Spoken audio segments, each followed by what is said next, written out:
Alright guys, we were having a storm event where I live. Last night we had a lot of rain, wind, tornadoes in the area, and this morning we are experiencing some flooding from our creek over our bridge. Now right next to our land there is a church, and it sits by this creek. This creek has overflowed into that's the parking lot for the church, by the way.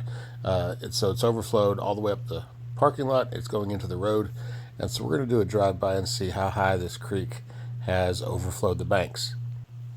Now, I live about 25 miles north of Nashville, Tennessee, so that gives you an idea of what region we're in.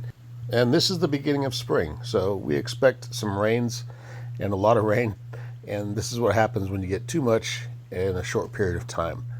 Now, you can't even tell where the creek is at this point, but I can tell you that the bridge that we're coming up to right now, usually it sits about 10 feet above the creek bed. So there you go.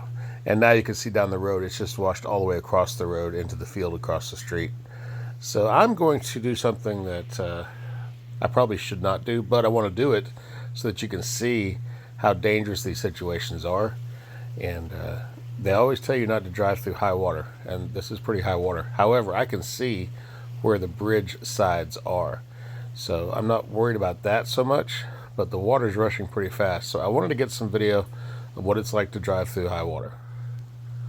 Alright, you can see it's over halfway up my tire, and I'm going to drive my pickup truck through it, and then we're going to stop, and you're going to see how fast life comes at you when you are sitting in high water.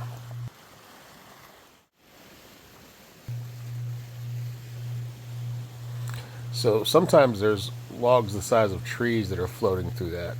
So if you were in this water, see those? They would knock you over as fast as they're going, and some of them are 5 times that big. So that's what it's like. This is why you should stay out of high water, and that's not even super high, but you get an idea of how fast it comes through. All right, so there you go. That's flooding across my bridge, and this is a little later on as the rains kept coming, and again, you can't even see the road now. So forget the creek, you can't even see the road. And that's dangerous, but it's some good stuff.